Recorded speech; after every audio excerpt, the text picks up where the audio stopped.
Okey. Okey, jadi tadi tu yang penting kamu kena tahu sistem pembiakan lelaki, skrotum, testis kan. Lepas tu untuk spermatogenesis yang teacher ajar tadi tu, yang penting kamu kena tahu apa maksud spermatogenesis. Maksudnya ia adalah pembentukan sperma. Di mana berlaku spermatogenesis?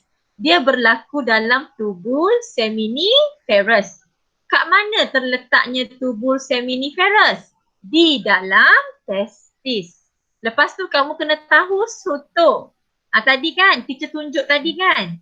Mana dia tubul seminiferous, mana dia epididymis, mana dia vas deferens. Teacher ulang balik teacher ulang balik. Okey, sekarang ni yang penting kamu tahu ini adalah tubul seminiferous pertama. Okey, Ashraf. Okey, tur Ashraf. Ashraf masuk dah. Okey, pertama kamu kena tahu ini adalah tubul seminiferous. Okey, yang kedua kamu tahu ini adalah epididymis. Kemudian kamu tahu ini adalah vas deferens ataupun ductus sperma. Okey, dapat tak yang tu? Yang tu dapat tak? Fatihah dah masuk. Dapat tak yang tu? Dapat tak? Respon? Dapat teacher, dapat. Okay, good. So kamu dah faham lah. Okay, kemudian teacher akan pergi. Yang mana tubul seminiferous ni kalau kita potong dia, keratan rentas dia adalah begini ya. Begini. Kamu akan nampak lumen kat tengah-tengah ni. Ini adalah tubul seminiferous. Ini adalah keratan rentas tubul seminiferous. Yang mana mula-mula kita ada sel germa primordium yang melapisi dinding tubul seminiferous. Selepas sel germa primordium, dia apabila seorang lelaki ni akil balik kan, kamu mimpi kan, kamu start mimpi tu kan. Mimpi apa tak tahulah kan. Okey. Dia akan mula bermitosis, membentuk banyak spermatogonium. Spermatogonium ni dia akan mengalami pertumbuhan menjadi semakin besar, membentuk spermatosid primer. Jadi sel germa primordium, spermatogonium, spermatosid primer, dia tidak lagi mengalami meiosis. Jadi dia masih lagi mengekalkan bilangan kromosom yang diploid, iaitu 2N. Kalau manusia 46 kromosom. Okey, inilah tentang spermatogenesis. Okey, semula Ini yang kamu tak nampak ni fasa pembahagian. Sel germa primordium dia akan membahagi secara mitosis berulang kali menghasilkan banyak spermatogonium yang diploid. Kenapa masih lagi diploid? Sebab ini proses mitosis. Kemudian spermatogonium ni dia akan berkembang, mengalami pertumbuhan, fasa perkembangan, membentuk spermatosid primer yang juga masih lagi 2N diploid. Kenapa? Sebab fasa pertumbuhan tak berlaku meiosis lagi. Kemudian sekarang bermula kita nak menseparuhkan bilangan kromosom, di mana spermatosid primer dia akan membahagi secara meiosis 1 menghasilkan 2 spermatosid sekunder. Ini adalah meiosis 1. Meiosis 1 jadi dia telah pun menjadi haploid dan dia akan meneruskan dengan menjalankan meiosis 2. So kita panggil dia spermatid, menghasilkan 4 spermatid. Tapi spermatid ni dia masih lagi bulat-bulat struktur dia. Bagaimana dia nak menjadi sperma ataupun spermatozoa? Sperma, spermatozoa benda yang sama Nak menjadi ada badan, ada kepala. So dia akan mengalami proses pembezaan dan pengkhususan. Mulalah terbentuk ekor, badan, kepala. Spermatid akan menjalani pembezaan dan pengkhususan untuk membentuk sperma. So inilah proses spermatogenesis. Sayang, berlaku dekat mana? Tubul seminiferous. Tubul seminiferus berada dalam apa? Dalam testis. Dia start dengan apa? Pertama, sel germa primordium diploid. Bermitosis berulang kali membentuk banyak spermatogonium yang juga diploid. Kemudian spermatogonium akan berkembang, saiz dia menjadi besar, membentuk spermatosid primer yang juga diploid. Selepas itu, spermatosid primer akan mula mengalami meiosis 1, menghasilkan 2 spermatosid sekunder, telah pun haploid. Kemudian, spermatosid sekunder akan membahagi secara meiosis 2 bagi menghasilkan 2 lagi spermatid yang haploid. So sebab ada 2, jadi 4 lah kan.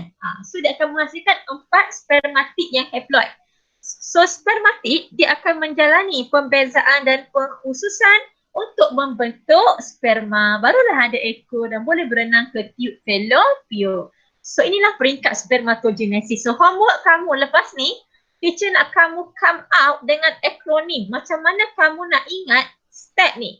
Sel germa primordium, spermatogonium. Sel germa primordium, mitosis, spermatogonium.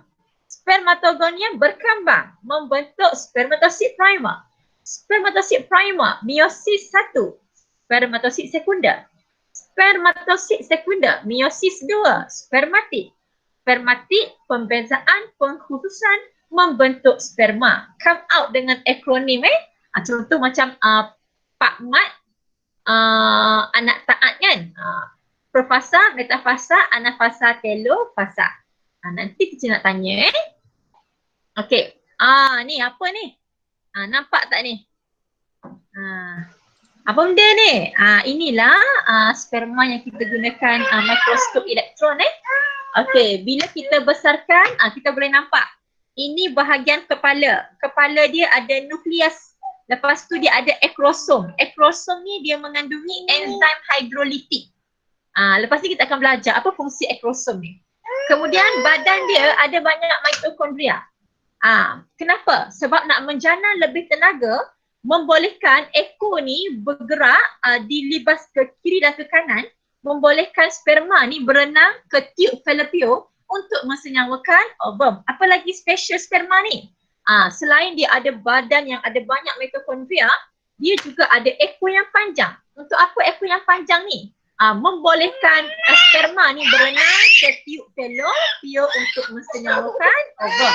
Okey, sperma manusia Okey, kamu cuba tengok sekejap. Hayati, tengok gambar rajah ni. Okey, cuba Hayati sekejap.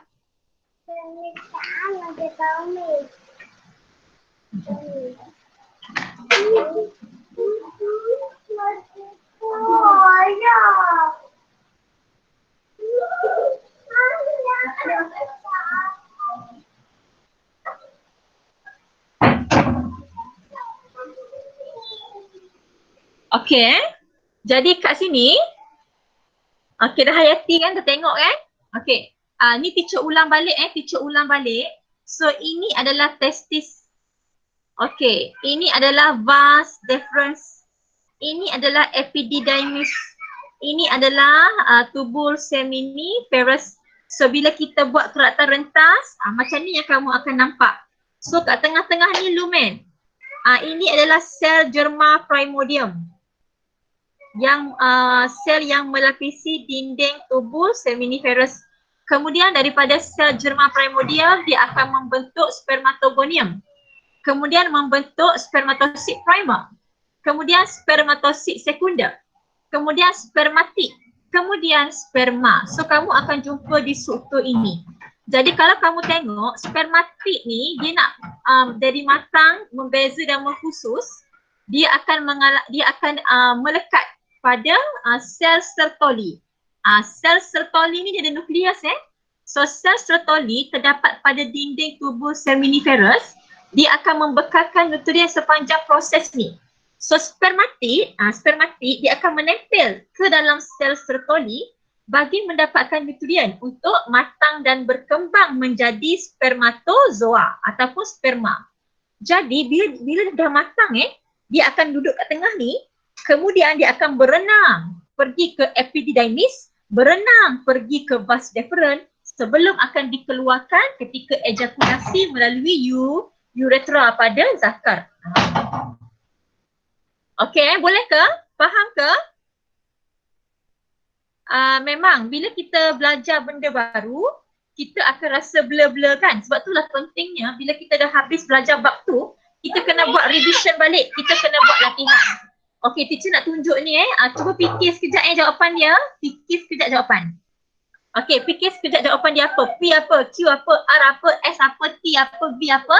Lepas ni teacher akan panggil nama untuk jawab soalan.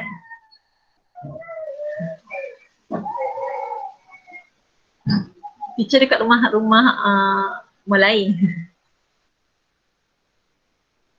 Okey, dah tengok siapa volunteer nak jawab?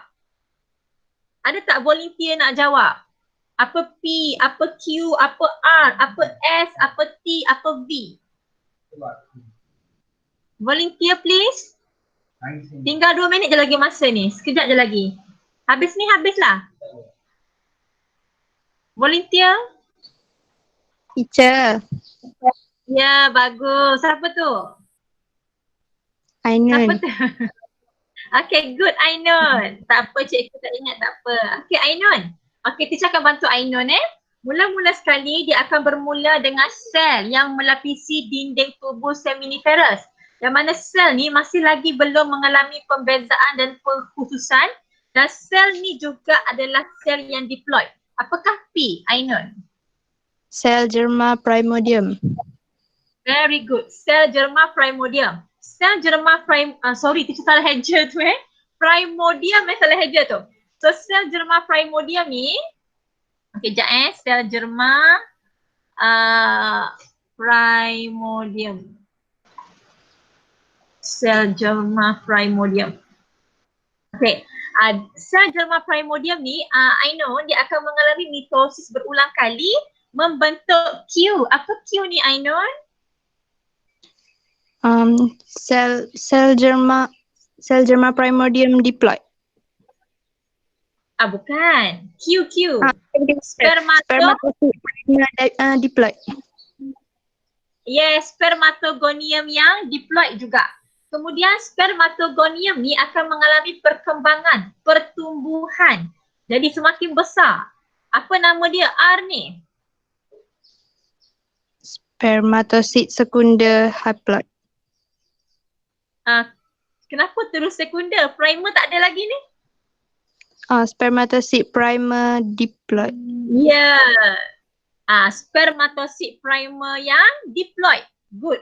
Okey, kemudian spermatosid primer dia akan mengalami meiosis 1 menjadi spermatosid sekunder haploid.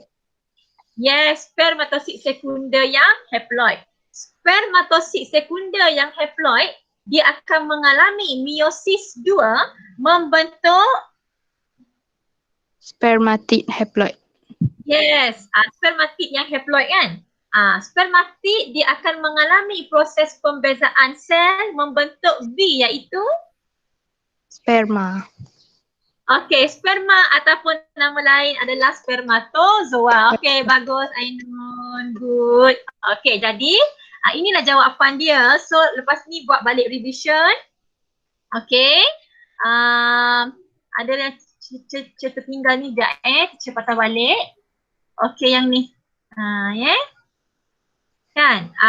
Selepas akil balik di bawah rangsangan hormon FSH yang dihasilkan oleh kelenjar pituitari, salah eja tu pituitari, sebahagian sel germa primordium akan menjalani.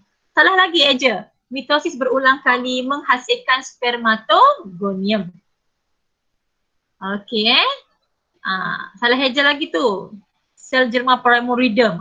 Primordium ni primordium. Dia automatik betulkanlah tu.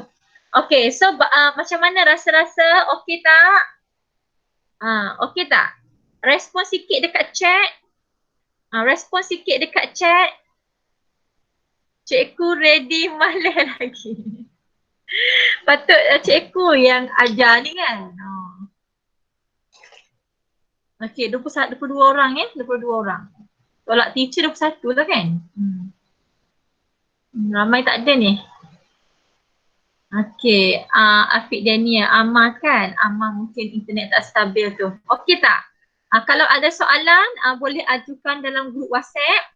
Nanti teacher akan bagi homework, Google Form teacher akan forward insyaAllah malam ni, insyaAllah teacher tengoklah macam mana, insyaAllah malam ni teacher akan forward. So wajiblah semua jawab So kalau tak ada apa-apa, so kita berhenti di sinilah. Kalau tak ada soalan, kita akan sambung next week untuk yang perempuan pula. Yang lelaki dah habis dah. Ke siapa? Ke yang siapa nak present? Ada orang nak present tak? Kok nak volunteer kan? Okay, so next week lah kita jumpa. Okay, tu je. Okay, nanti homework lecture bagi. Okay, Assalamualaikum warahmatullahi. Selamat berbuka puasa. Okay, bye. Okay, welcome Fadila, Ainun. Okay, welcome Munira, Oni. Okay, nanti PowerPoint pun teacher hantar dalam group PowerPoint boleh rujuk balik dalam PowerPoint. Yang tak ada buku tak apa, PowerPoint ada. Okay, Assalamualaikum.